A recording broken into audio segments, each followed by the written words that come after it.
Hi, I'm Konrad from Świat Motocykli, and this is a vlog about Vogue. Or possibly a vlog about Vogue, or a vlog about Vogue, or a vlog about Vogue. The attitude of Polish motorcyclists, or more broadly Polish customers towards Chinese-made machines could, I suspect, be the subject of more than one doctoral or master's thesis in the field of marketing or business psychology. What do people associate these motorcycles with? They are associated with being cheap and shoddy, which, to be fair, was actually quite common at the beginning, at the start of these motorcycles' presence on our market. And generally, Chinese motorcycles had this thing where you would just approach them, get on, grab the handlebars, and you could immediately feel that it was a Chinese bike. There were certain elements that clearly pointed to that. They were kind of cheap. Difficult word, surprisingly.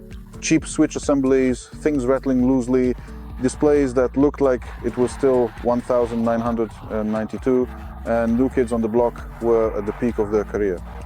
It was all just so loose, rattling, not nice, kind of stiff.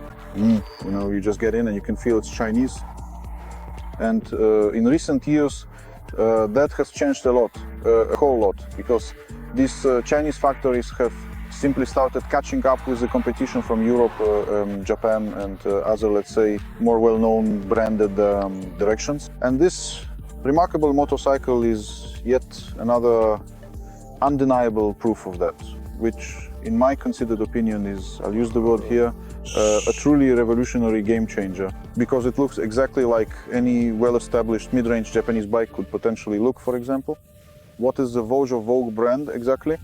Well, I'll start by saying that they really shot themselves in the foot with that name, because every search engine in the world automatically redirects you to the website of the fashion magazine Vogue. It's the same if you want to find any tags on social media. You have to sift through all the Vogues in the world. Vogue Poland, Vogue Czech Republic, Vogue Germany, Vogue Philippines, Vogue Malaysia. Before you actually get to the real Vogue or Vogue, and it didn't have to be this way at all, because the name of this brand doesn't come from some 19th century German entrepreneur, Karl-Heinz von Voge, who started out making specialized horseshoes for, I don't know, dirt track polo. It's actually a name created entirely in modern times by the large Chinese factory Lonsin. Lonsin is not some fly-by-night company. As you can probably guess, in every Chinese village with 3 million inhabitants, there's at least one motorcycle manufacturer. However, Lonsin, the owner of the Voge brand, is a huge manufacturer not only for the Chinese market but internationally as well. They produce engines for absolutely everything, from lawnmowers through motorcycles to all sorts of large machines. It's a major manufacturer. They also produce for European companies, including engines that you can find in BMW motorcycles, for example, in models such as the F750 850 GS or F900 RXR. These engines, designed in Germany, are actually manufactured in Lonsin's Chinese factory. The same goes for the engines in BMW C400 scooters. Lonsin also collaborates with MV Agusta in the production of small displacement motorcycles, so it's definitely not some fly-by-night company. It is a reputable manufacturer with extensive experience, and they definitely know what they're doing, as evidenced by this motorcycle right here, the Voge 500 Decide Seconds. In the same Lonsin factory, engines for the BMW F650 and G650 singles were once produced, which replaced the Rotax engines in motorcycles like the F650 GS, for example. And it seems that the rights to these engines are still held by the factory, because Lonsin, under the Vogue brand in Western Europe, offers a model called the 650 DSX, which basically looks like an F650 Dakar, just in a slightly different stylistic version. However, these motorcycles are still being produced. So if someone misses this kind of model, they just have to wait until it appears on the Polish market. What's more, Lonsin's Voge lineup also includes the 300 Rally model, which has the same name and looks almost exactly like the Honda CRF 300 Rally. So if someone is looking for this kind of motorcycle, they can also check out Voge's lineup. Last season, we recorded a comparison of 3 single-cylinder 300cc adventure bikes, and the Voge 300 Decide Sense appeared there alongside the Zone Test 300 and the BMW 300. I think it was the G310 GS, if I remember correctly. Unfortunately, last year the Voge didn't make the best impression on us. In that comparison, it performed the weakest. It was kind of slow, clunky, and just not as nice compared to those other motorcycles.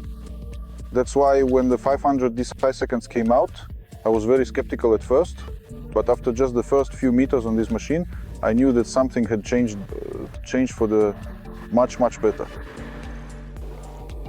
The Voge 500 DS500 is a typical motorcycle SUV, so not quite an adventure bike yet, but no longer a typical road bike either. It's the kind of motorcycle that generally feels most at home on asphalt, but it doesn't matter what quality that asphalt is, and as practice shows, it also handles gravel access roads very well. That's also thanks to its suspension, which I'll talk about in a moment. This is a motorcycle for people who occasionally encounter gravel along their route, or maybe some sand or some dirt, maybe even a bit of mud in places. However, it's definitely not a motorcycle for people who are specifically looking for those kinds of conditions. So it's simply an excellent touring bike for the road, which isn't afraid of reaching more remote places where you might encounter some more off-road sections. It is also representative of the typical A2 license segment, which contrary to appearances is not very popular here, because there really aren't that many of these models, meaning 500cc bikes with around 50 horsepower available in our market. There's the Honda CB500, the CB500X, the Benelli TRK 502, and also the Leoncino in its naked or scrambler versions. And that's basically it. There are some detuned motorcycles with larger displacements, and there are some 300cc bikes. But those truly optimal ones, well, I call them optimal because a 500cc engine with 50 horsepower is kind of the perfect combination without overworking the engine or unnecessarily restricting it. Unfortunately, there are very few of these 500cc bikes available for the A2 license, but now a new one has appeared, and that's very good news. When you look at the Voge 500 DS500, the first thing you'll notice is that it really looks good. If I didn't know it was Chinese, or even if I did, this motorcycle really holds its own with its appearance, because it doesn't look cheap. In fact, it looks really good. Especially when you look at the front, it will naturally remind you of the Honda CB500X and NC750X, because those bikes were definitely some kind of inspiration during its creation. They are very similar to each other. That's not a criticism, maybe that's just how the Chinese industry works. However, what we do have is definitely a cool and more affordable alternative to, for example, Honda. What's more, the second competitor, because we have to talk about competitors, since this is a segment where things are supposed to be cheap, and it's quite crowded for that reason. The second competitor is the Benelli TRK 502, but not the X version, just the regular 502, which I would call the road version, with a 17-inch front wheel. It's such a direct competitor to this motorcycle that they're even priced exactly the same in the base version. They both cost 27,800 zlotys, if I remember correctly. However, there's one thing about Benelli. Benelli has simply focused at this point on developing new models. Now the 800S are coming in, which will probably shake up this market a bit. And the Benelli TRK 502, which has achieved a remarkable success, I don't know, in Italy, wherever it's sold, and here as well has already built up a certain reputation for itself. However, it's important to remember that this is a motorcycle that came out quite a few years ago and is starting to feel a bit outdated, especially when it comes to the feel, so-called feel of the bike. It's rather heavy, and you get the impression that it's pretty underpowered. Its cockpit also just looks really old and quite dated now. So when a brand new 500 model comes along that's truly fresh, incredibly dynamic, much slimmer in its design, and just feels significantly lighter, over more agile, undeniably cool, thoroughly modern, and featuring a completely modern cockpit, then the folks at Benelli should start thinking, because this competition is serious. A long time ago, I realized that I can't really talk about a motorcycle just by standing behind it. That's why I invited our highly paid cameraman, editor, photographer, and man of the arts, Tomek, for a short walk around the motorcycle. So now we'll take a walk and take a closer look at the individual elements. and there's definitely a lot to see. We start with the most fundamental aspect of any motorcycle, the engine. A two-cylinder inline 500cc engine with, I believe, around 49 horsepower or somewhere in that range. Perfect, absolutely perfect for the A2 license. A very nice unit. It revs up eagerly. The motorcycle accelerates nicely from 0 up to, let's say, 90 kilometers per hour. At that point, it leaves everything behind all the cars on the road. On country roads and through rural corners, it really rides great, just great. It's quite an engine. The engine is also capable of powering this motorcycle on the highway as well. I had no trouble at all maintaining a cruising average of even 150, 160 kilometers per hour. That was absolutely no problem. So this engine, as long as it maintains its high quality in terms of reliability and trouble-free operation, I really like it, and it's a very strong point of this motorcycle. Let's move on. Let's take a look at what's happening around the front wheel, because there's a lot of good stuff going on there too. The Voge 500 DS500 has also embraced globalization.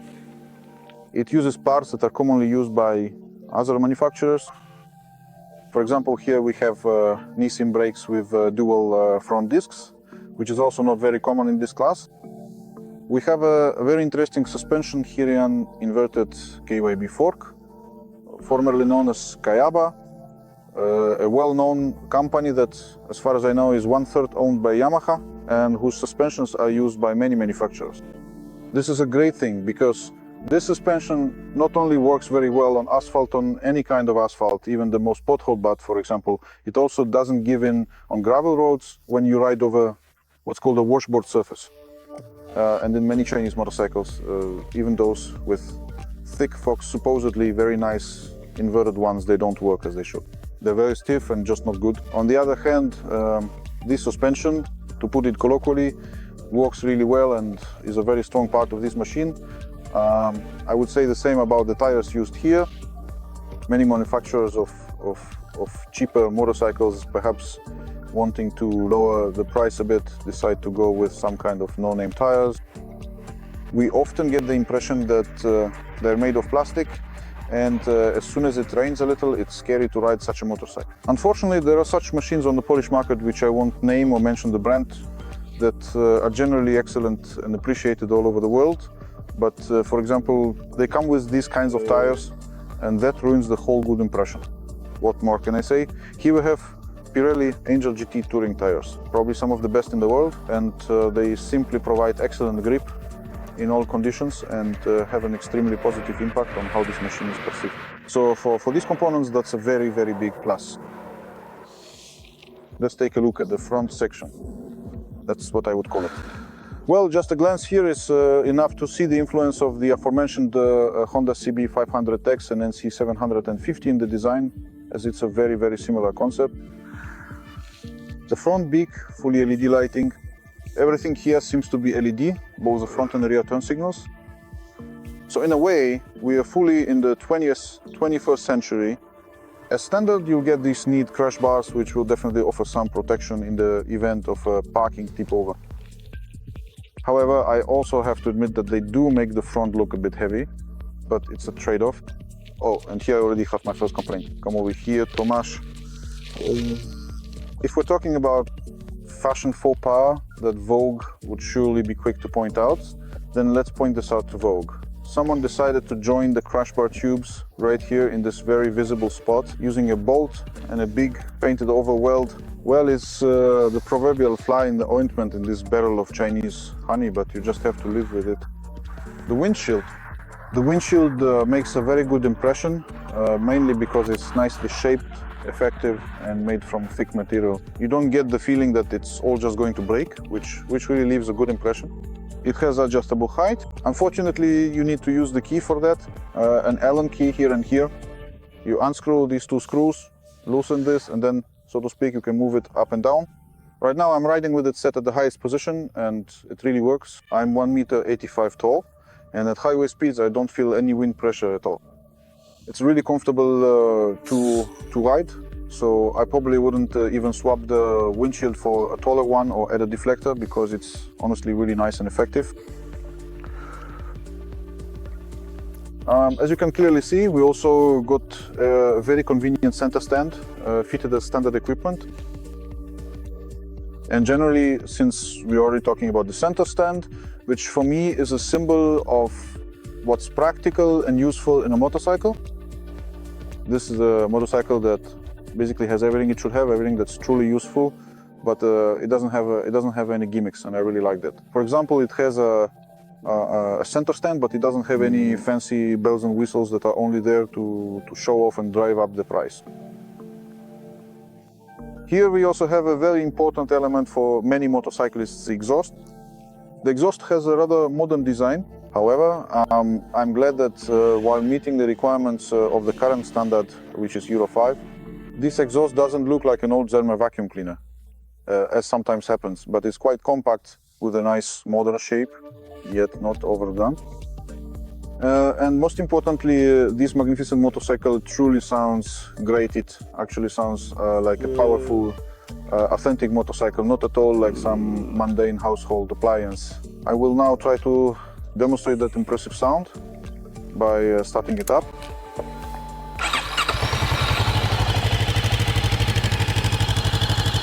As you can hear, it's quite pleasant and has a sporty tone.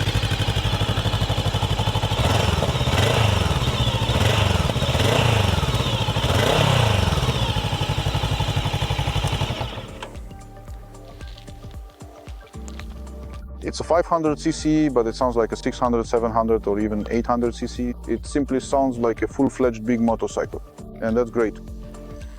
Listen, here we have the Seat. It's nicely contoured and very comfortable. As you can see, it's aesthetically made. Nice wet stitching, nothing sticks out, everything fits perfectly. That's another big plus, yes. Here we have a luggage rack, on which, as I mentioned, you can install or order a set of aluminum panniers. With that, you have a truly serious touring motorcycle for solo travel. I like to point out here that this will be for solo touring. Why am I mentioning this? Because there is such a thing as the permissible load of a motorcycle, which is sometimes listed in the technical specifications, though manufacturers are often reluctant to highlight it. However, you can easily calculate it from the permissible total weight parameter, which you can find in the registration certificate. Why is this so important? Because if you load more than the motorcycle can carry, more than the manufacturer intended, you strain its construction. Besides, the weight is also distributed differently, and in general it's best to stick to what the motorcycle's creator intended. In this case, the maximum allowable load for this machine is 150 kilograms, so the rider and luggage together can weigh up to 150 kilograms. Which in my case means, for example, I weigh just under 130 in motorcycle gear that I can go on a trip with packed luggage, but I also have to be careful and probably shouldn't take a passenger. And here's an interesting story, a little digression, because there's no good tale without a good digression. Yesterday, on one of those so-called Facebook fan pages that I read for fun, which connects motorcyclists with people, usually women who would like to be an occasional passenger and go for a ride. There was a post where a man said he'd be happy to invite a woman for a ride as long as she weighs up to 65 kilograms. And honestly, what happened in the comments would require a separate video because the women were terribly offended. However, there really is such a parameter as the permissible load, which is worth sticking to. And there's no reason to take offense because it's something completely natural in motorcycling. Now, let's take a look at the rider's workspace. What I like are the soft, comfortable grips and the simple, not overdone switchgear where nothing is loose. Everything is just there, right where it should be. It's what I'd call, let's say, average Japan. The mirrors, well, they look the way they look. They could be a bit bigger, but overall they work. As I said, everything is ergonomic, nice, and it's enjoyable to ride. But what's really cool is this colorful TFT display, which shows that in this not too expensive mid-range class, you can get something really nice. And Benelli should take note, because Benelli has something really not so great here. So yes, let's take a look at what we have here. Here we have the daytime mode, which is a white background. There's also a night mode, which switches automatically when there's not enough sunlight. The display is nice. Quite readable, though it could be a little bigger. However, we are aware of what price range this is. What's good about it? What's good is that it clearly shows all the basic information. Oh, that's one thing.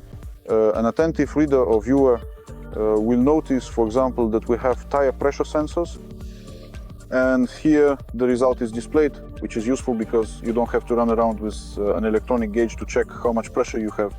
There are some minor shortcomings. For example, if you notice the display of the onboard clock here, it's placed at the very top in very small digits. Because of this, since I'm quite tall and driving, to check the time I have to lean forward a bit. However, this is a minor flaw I can certainly live with, because everything else about it is truly, really very nice, exceptionally pleasant, and incredibly inviting to ride. Among the tooling extras, we also have a USB port here behind the rubber cover, located in a very good central spot. So if you want to charge your phone or another similar device, you can. There was something else I wanted to mention. All right. We have the word Bluetooth and the Bluetooth logo here. This screen can connect to your phone. You can receive text messages here and check your calls. Well, I guess I'm definitely getting quite old now, because things like this just genuinely don't interest me at all anymore, so I didn't even bother to connect my phone to it. But for those who are interested, for gadget lovers, for people who live and breathe electronics, the internet, who live in 2022 and everything it has to offer, this option is available. What's nice though is that with all this electronics, there's no overkill. You don't have, for example, a counter for the rider's heartbeats since their last coffee, which you might find in some of the more decked out adventure bikes. So yes, this is a bike made for riding, a bike that's not overdone, a bike that's not expensive, or at least it's well priced, fairly priced. Honestly, I really like it. Speaking of the riding position, let's not be afraid to show it. It's very, very comfortable. Your knees are bent at a reasonable angle. The foot pegs are quite far from the seat, so even on longer rides, you won't experience any unnecessary injuries or discomfort. Likewise, the position, the width of the handlebars, and generally everything the rider has in front of them is nicely arranged and ergonomic. This motorcycle is a joy to ride. In fact, that's what I want to say. It's just great to ride this motorcycle, and from the moment I wake up in the morning, I'm already thinking about taking it for a spin. It's simply one of those machines that just invites you to start it up and even take a half-hour ride around the neighborhood, because I have to admit, there are some test Bike 7 great models from top brands that are nice to ride, but they just don't draw you in. This, on the other hand, is the kind of motorcycle you'd actually want to own, and above all, you'd want to ride it. I don't know, maybe what I just said sounds completely nonsensical to some people, but I think a large group of motorcyclists will immediately know exactly what I mean. It's like with old computer games, they might not have had a great storyline. Maybe the graphics weren't amazing, but as people say, they were just fun to play. They had high playability and a lot of charm. So yes, if I may use terms from old computer magazines, it's basically that in theory there's nothing special about it, but once you get into it, once you start playing, it turns out to be a fantastic thing. We live in times when there is a lot of talk about all kinds of prices, because financially these are rather tough times. That's why now we're going to talk about the price. The price of this motorcycle, as I mentioned earlier, is 27,800 zlotys for the version you see here, which is the so-called naked version. We can also buy this motorcycle with a set of aluminum panniers for 30,900 zlotys. How does that compare to the competition? The direct competitor, the Benelli TRK 502, costs exactly the same. However, the Benelli brand has been present on our market for longer, is becoming increasingly recognized, and moreover is associated with Italian traditions, even though it is now also owned by the Chinese. However, these are still Benelli motorcycles. The company's headquarters is still in Pesaro, Italy, and that is perceived a bit differently. So in my opinion, Voge could suggest here that it might attract customers, for example, with a price that's 1,000 or 2,000 zlotys lower. But as I said, this is just a psychological tactic, because when it comes to the motorcycle itself and its features, I absolutely don't think it's in any way inferior to Benelli, quite the opposite. In fact, The second competitor is a well-established, reputable brand Honda, and here there are no doubts whatsoever. The Honda CB500X is a well-known motorcycle, and the manufacturer is well-known too. It is of course highly regarded. The Honda CB500X costs, if I remember correctly, 32,400 zlotys, which is 4,600 more than a Voge like this. Well, that's the extra you have to pay for Honda's quality and prestige. Probably also for a smaller loss in value when it comes to used bikes. However, you also have to realize that those 4,000 zlotys at current prices, if I'm calculating correctly, is about 600 liters of fuel, which would let you ride about 15,000 kilometers on a Voge like this. 15,000 kilometers is quite a few nice trips to the Masurian lakes and the surrounding areas, or even to closer and farther foreign destinations. So yes, you really have to consider what matters most to you, because when it comes to the feel of the motorcycle itself, maybe this is a bold statement, but I honestly think there's absolutely no difference at all compared to a Honda in terms of how it feels. If, for example, you were to cover up all the badges, I don't know if anyone would even realize what they're actually riding.